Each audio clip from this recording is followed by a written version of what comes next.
Okay, so this is the pond in Stambridge. This is a area that I want to grade to be a little bit more of a gradual incline, more of a beachy area, kind of. Um, yeah, you can see there's tons of lilies in this pond. Um, yeah, it's quite large. It goes around the corner there into the more boggy area. But as far as like, what the water looks like and with clarity and all that right now, it looks pretty good, to be honest. I've seen it a lot worse, but if you look, you can definitely see it better in person. But that is all basically just water weeds. So I want to see if I can tackle that first. Um, I would like to know what kind of lilies these are. They look like that when they're flowering. So that might just be a common lily, I'm not really sure, but there is a lot of them. So this is one area. Okay, so this is where I think needs to be dug out. This is currently what's feeding the pond. So right now there's no wetland filter. So what I would like to do is have at least 20 to 30 feet of wetland filter. Essentially, that is just a placeholder for water to flow and be filtered through by a biological filter that has beneficial bacteria and different sized stones, so that helps to filter out debris and just like clarify the water. So this is where I'll just walk along this whole trench line, which I've actually never done before, so this is kind of cool. But like, there's no flow or anything. This is a groundwater pond, right? So there's more blackberry there, but that actually leads right into the pond. It crosses back in. It just goes straight in towards the pond. But I want to go down here. There's definitely footsteps in here. It's interesting. This gets really wide. So this is actually exactly perfect. So this is like the perfect area to be dug out, excavated, and replaced with rocks for filtration. It's actually amazing that we already have this kind of in place, this part, because that's super important. Now, the question is, how far do I have to go down here until it crosses in? Sorry for the shaky camera. This is a little bit of an adventure, isn't it?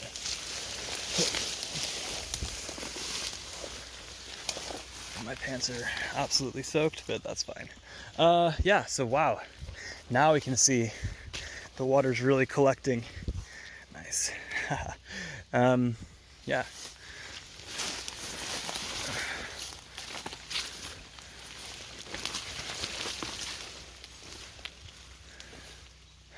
Okay.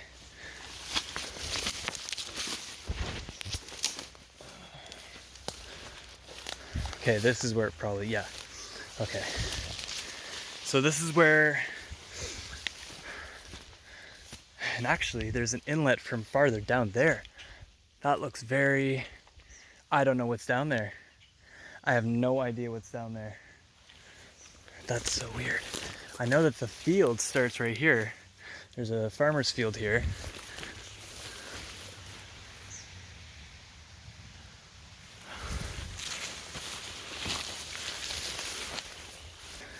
And is this supposed to be here? Like, is this part of the original design of the water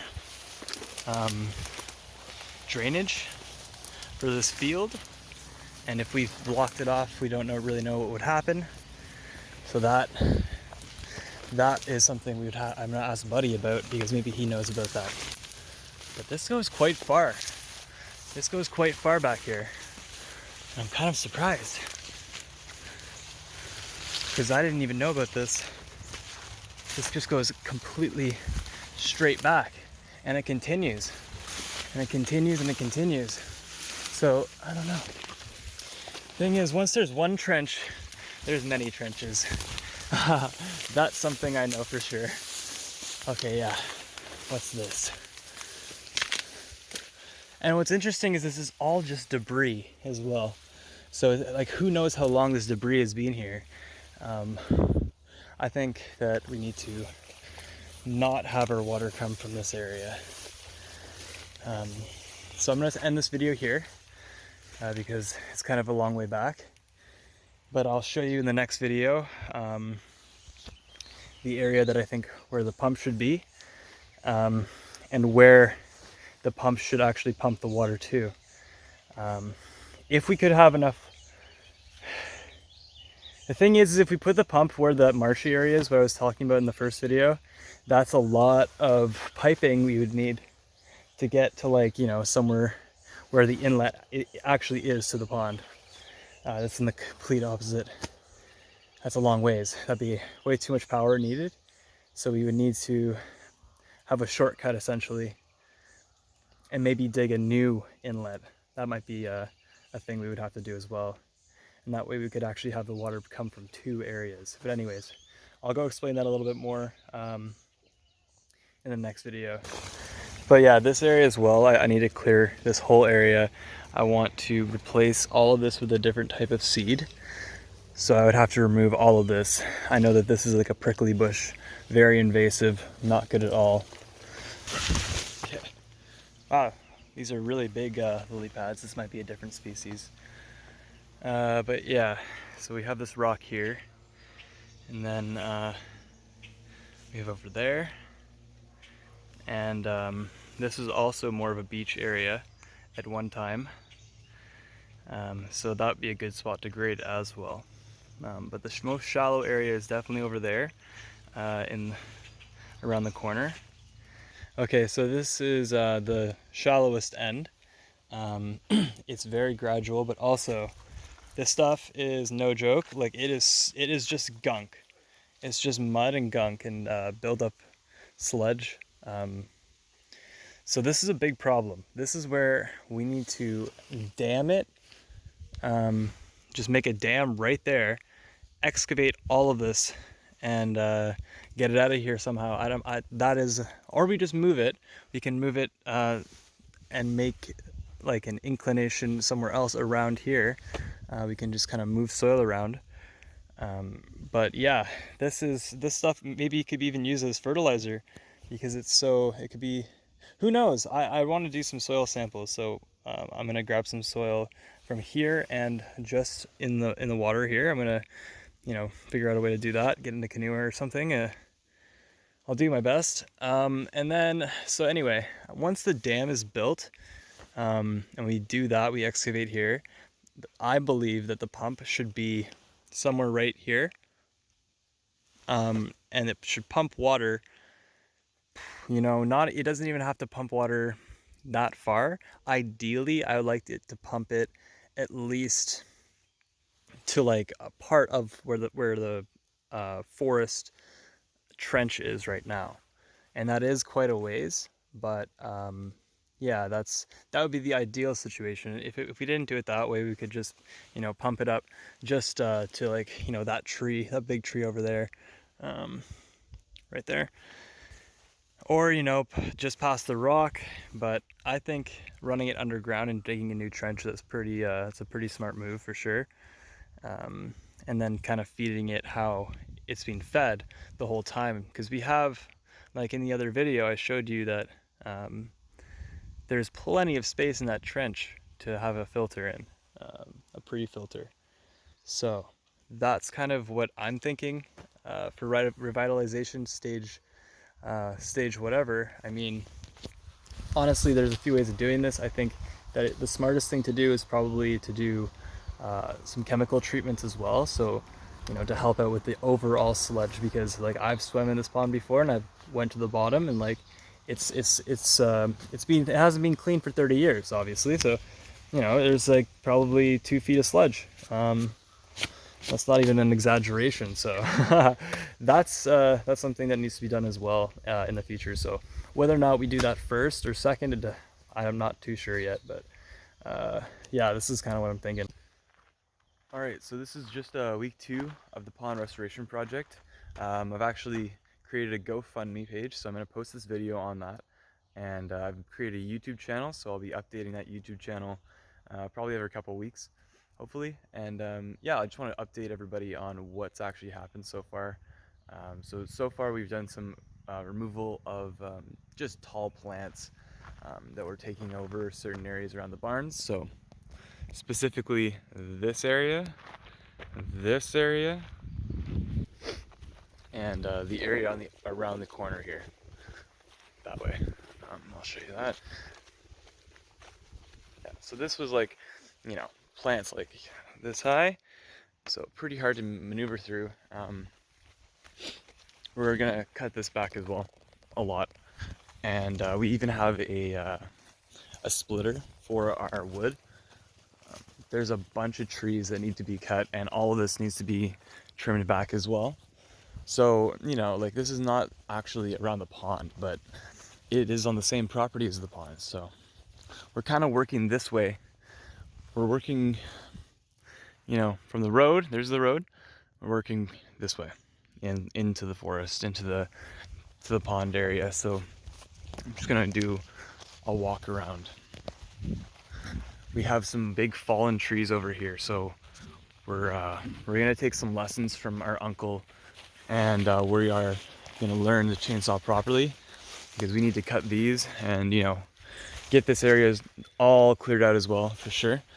But me and my dad were brainstorming what we could do actually for this filter. So when I talked to Tom Biebenhauser out west, we actually discussed this property. So I showed him a map of the field that we're renting at this field right now, but right in the middle of it there is a crazy big ditch that felt like, you know, that channels the water all the way to the forest, and then from there it goes into the pond, right?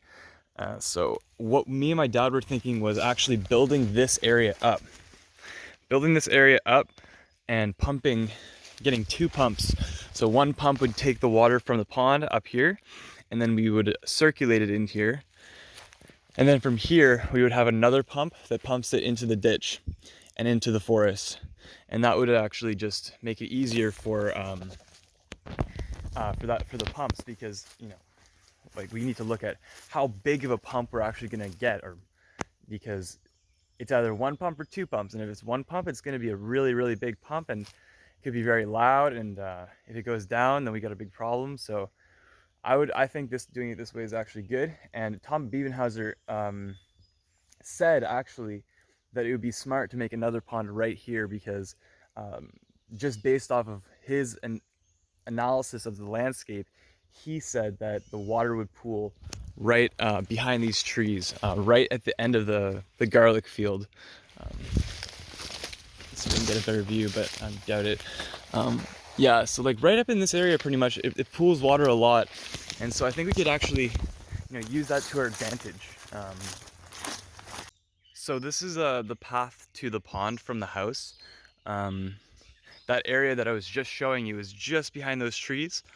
But once you get through that kind of brush, you get to this part. So this is all gonna get removed. There's Manitoba maples all up in here and around the marshy area, the lowest water level area in the pond. So this is what I mentioned last week, that I want to dam and clear out, you know, excavate out, and then you know, refill it with water. Obviously take the dam down, make a deck, and have the pump be here. But also I just want to remove all of these plants, because I don't know exactly what plant this is, but I know it's not really a good plant to have around. I think it is native, because the big version of this is you know, very, very poisonous, I'm pretty sure. Like the one from Russia is very, very bad, and I'm unsure if it's actually this type, so I'll have to do a little bit of digging on that. But in any case, I want to remove it, because I know that there's better species that could be here that would help all kinds of wildlife. So that's definitely a priority. So once I get around this barn, I'm going to show you just the grass problem, because that's actually what I'm going to tackle this this weekend, or sorry, this week, and you'll see. Oh, there's 2 cardinals there. That was cool. Yeah, so I'm going to get the machete out because that's all we got at the moment. So I'm going to try machete as much as this is possible, so to the point where Adam can go over it with the tractor. But this is the problem here. So this is this stuff is great. It is great for bees, but again, I know that there could be much better species. And not only that, but there's lots of reed canary grass that would be great if we had like animals eating it and stuff, maybe, but I think we have a couple different types of it, and they're definitely not really good. I'm pretty sure I'm allergic to it even, so but yeah, let's take a look at the pond this week. Let's see if anything's changed. I see that the lilies from here are kind of popping. Oh, there's a bird over there. I'll give you a nice low perspective. Yeah, it's beautiful, absolutely beautiful pond. Just needs a little bit of love, a little bit of maintenance. So I think I'm gonna finish the video off here.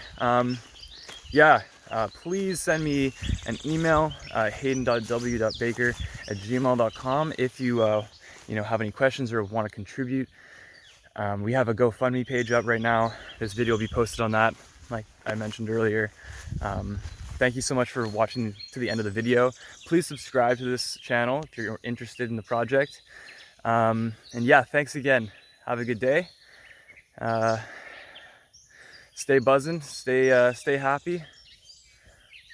Yeah, stay happy, stay safe. Much love.